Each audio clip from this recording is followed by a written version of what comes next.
Hi guys, hope you're well, and today I'm going to do a favourites video because I feel like it's been quite a while, although I've probably talked about a lot of the products like within vlogs and other things like that. Oh, I look like I'm naked. I'm not going to change the frame, you know I'm wearing clothes, I won't be that weird. Just to warn you, if I seem a little bit off today, I've literally just said goodbye to Si at the airport. He's going to be away for 2 months on Warped Tour, so there's that. And then I think I had a mild case of food poisoning last night as well, so I'm not feeling tippity top, but I will try my best to be enthusiastic about my favourites. So let's get on with it. Hey, let's get on with it. I never really do a book's favourite because I just don't read books. I don't know where you guys find the time. I guess you choose to read books instead of, you know, watching Netflix or watching TV, etc., or scrolling through Instagram and stuff. My auntie very kindly sent me these books, which I really want to read, and I've been planning to read for a while. She knows that I'm kind of interested in this sort of thing and that it would likely help me, and we're kind of on the same wavelength because I guess she's a bit more into what people would call like the hippie stuff, spiritual stuff, and not all of my family are into that side of things.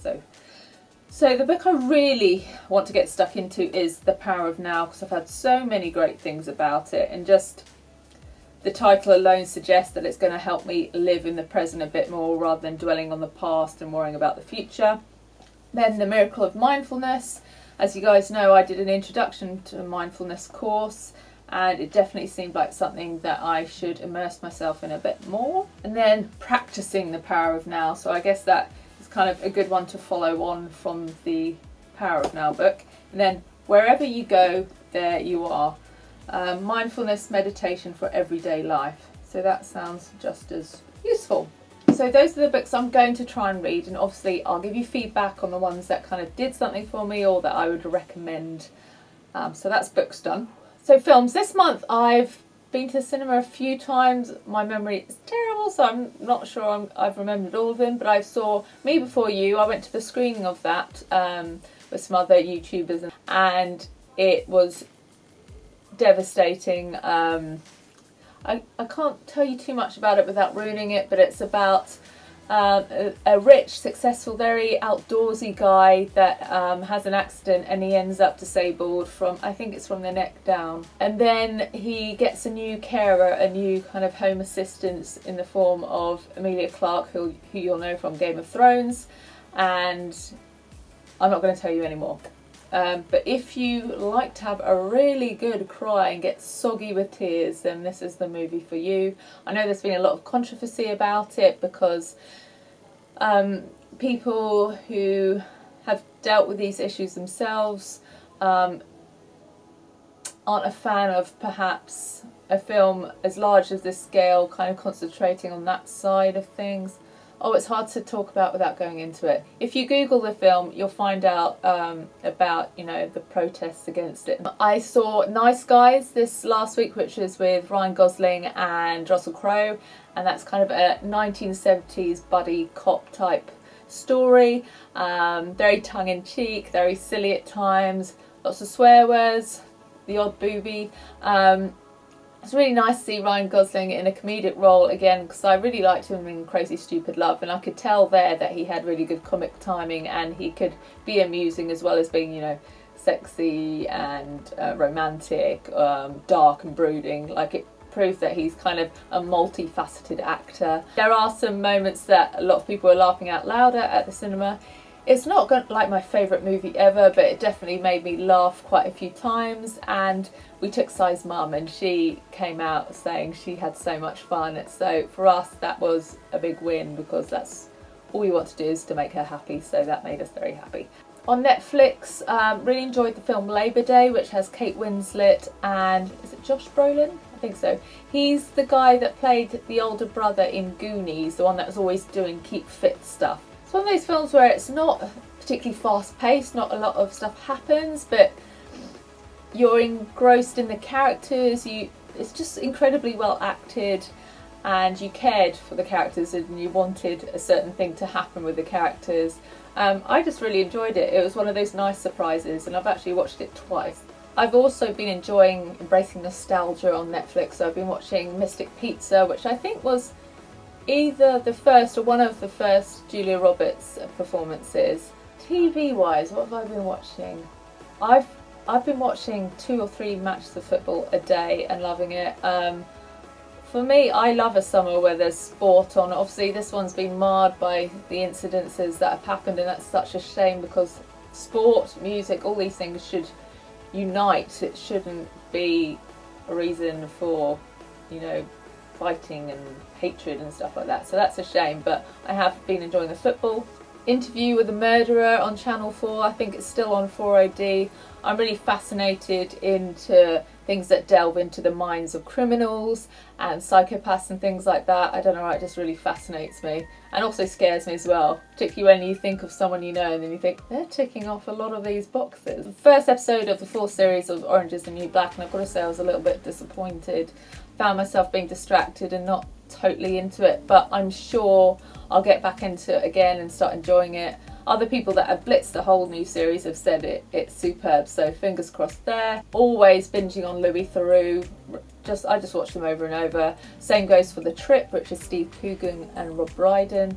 Oh, and the new series of Bloodlines is on Netflix too, which I love. If you haven't watched the first series, please watch that now and get up to scratch. If you like family dramas, kind of programs that make you feel a bit stressed, then that will be really good for you. Food wise, my current favourite restaurant to eat out at is Dishoom.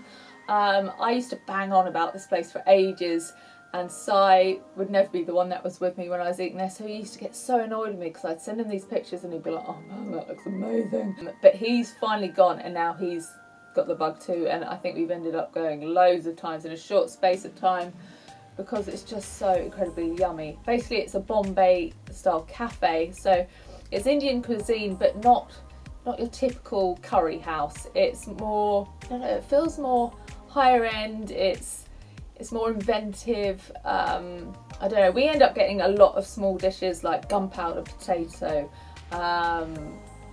mine's gone blank again, but just lots of little sharing things so we can have a taster of everything. It's just absolutely delicious. The flavours are incredible. We haven't done it yet, but they also do a breakfast, so they kind of do their own interpretation of classic things. So instead of the average bacon butty, they have it with a naan, and the meat will be spiced, for instance. But if you're a veggie, there's lots of vegetable options too, so just give it a go, you won't regret it. And on that theme, you can't always afford to go out. We definitely shouldn't be going out for food really, but you've got to perk yourself up sometimes. But if you want to cook a curry at home, I can fully recommend this. It's the Spice Tailor by Anjum Anand. We've been enjoying the fiery Goan curry. So it says 2 to 3 and it takes 10 minutes. It's quite a hot one, and it's just 3 simple steps. So you heat the spices, add the fresh ingredients and base, and stir in sauce and simmer. So if you love curries with genuine authentic flavours, if you don't have much time to cook and you can't afford to go out, then this is a brilliant option and I can't recommend it enough. This is my favourite. She does all different types of curries, but at the moment the fiery Goan curry is my favourite. My mouth is actually filled up with saliva. I'm almost dribbled everywhere. Anyway, rank. Next up is Linda McCartney, 2 vegetarian chicken leek, cheese and leek plats. I'm not a big fan of vegetables, which makes it hard for me in my quest to be a bit more closer to being a vegetarian vegan. But these just taste like lovely flavoured mash within the pastry. They're really yummy, and you just bung them in the oven for 25 minutes, so it's really quick and easy if you don't have much time to spend. Again, yummy. Linda McCartney does some lovely stuff actually. We like her burgers as well. Let's talk music. So I don't know why it's taken me a while, but I'm really into the new Panic at the Disco Death of a Bachelor album now. When it first came out, I just wasn't really bothered, and now I've listened to it, I love it. I think Golden Days is my favourite. LA Devotee is another one, but there's lots of good songs.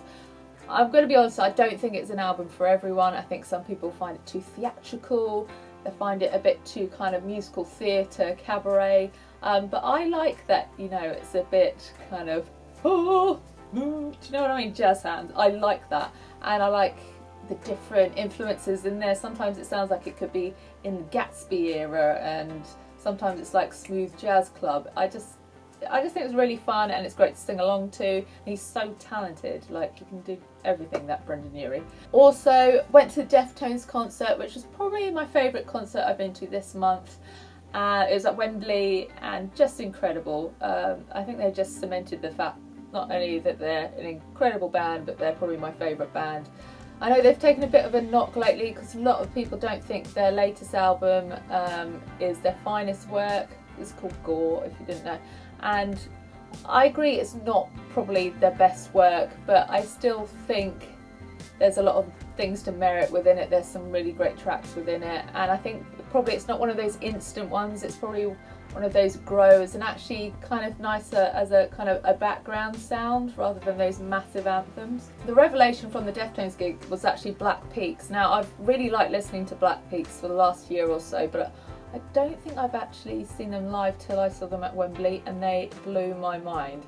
It was such a big gig for a band of their size to get, and an incredible support slot for them to secure. And you did worry that maybe it's too soon for them, they wouldn't cope or they crumble, or their sound wouldn't suit an arena of that size, but it filled the arena. It sounded massive, it sounded huge. His vocals blew my mind. I just think they've got the potential to be huge if everything, you know, if they get what they deserve, they should be huge. I got Cy this for his birthday.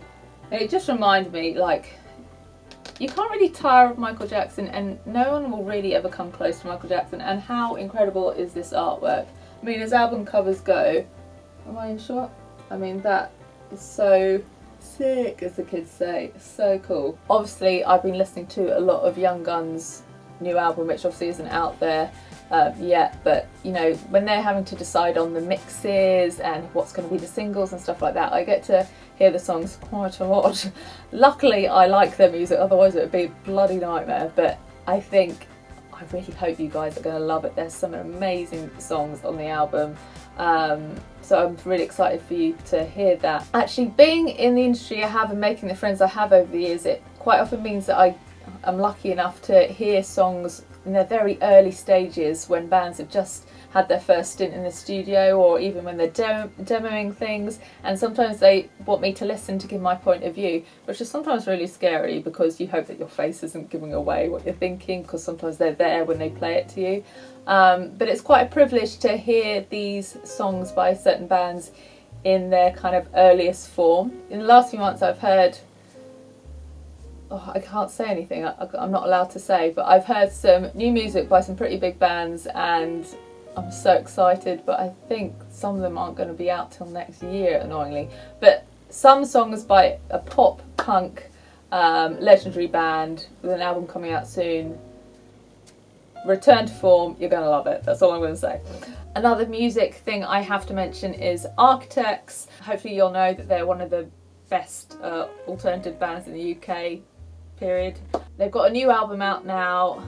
As expected, it's getting rave reviews, and quite rightly so. It's an incredible piece of work. You should all go out and buy the album, spread the word, and just support them as much as you bloody well can, because they're fantastic. I'm going to blitz through the beauty stuff because I feel like if you've watched my beauty roundup video, you will have seen a lot of these products already, and I've probably already rambled on too long about them. So from the Evolve Beauty brand, which is cruelty-free, handmade, locally sourced, what else largely organic. Like a lot of their products are like about this one's 100% natural, but I know one of them I've got is 99% natural. So my favourite out of all the things I was sent by Evolve Beauty is the Tropical Blossom Body Polish. Now this is like an exfoliating scrub, I guess in normal terms, but it smells incredible, and it leaves me softer than any other scrub I've tried of this nature. I just love it, really.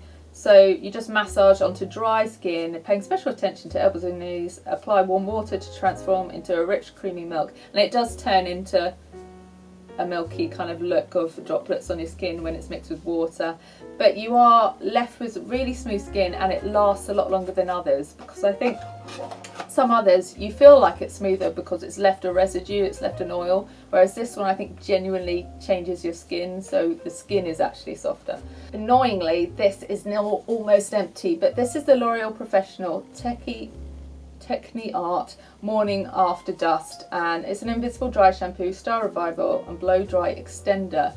So basically I just do this on days like today where I can't be bothered to shower, and it just makes you feel a bit less rank. But the good thing about this is, compared to other dry shampoos, is it doesn't leave that kind of white film or dusting on your hair. It really is invisible, and you don't feel like you've got product in. It genuinely feels like it's just eradicated the grease a bit, and actually it's quite nice to use even if your hair is fine and washed, because it just gives it kind of a nicer, kind of more bodied, cushiony texture, if you see what I mean. I feel like this is not going to be very revolutionary for you guys, but I have been enjoying the collection Lasting Perfection.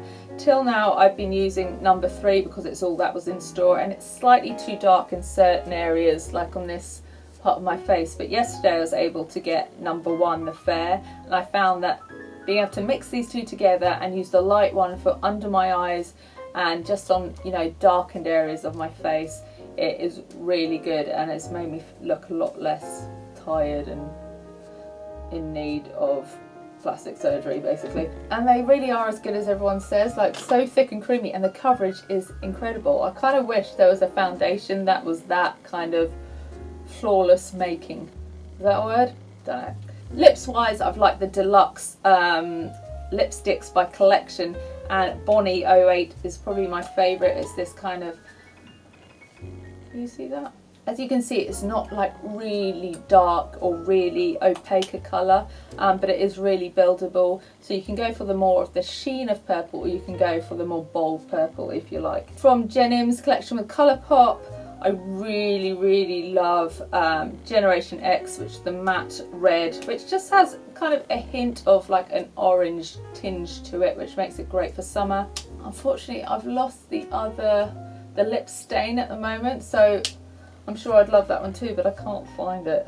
I'm such an idiot. Firing through the other things because they featured in the other video, the La Roche-Posay Effaclar Duo, and this is Corrective Unclogging Care Anti-Imperfections Anti-Marks. So this has really reduced my scarring marks, the marks that are slightly brown on my face. I don't know, overall it's just helped the condition and texture and colouring of my whole face. And I've been using the Primed and Ready by Collection, which has got the Witch in it, so it's a primer that will help you with your spots as well, and that really is good at creating kind of a poreless base. It's really closed up my big cavernous holes. Effects Instant Lash, spoken about it now in 2 videos, so I won't hark on about it, but still using that, still enjoying that, and still enjoying the Define and Perfect,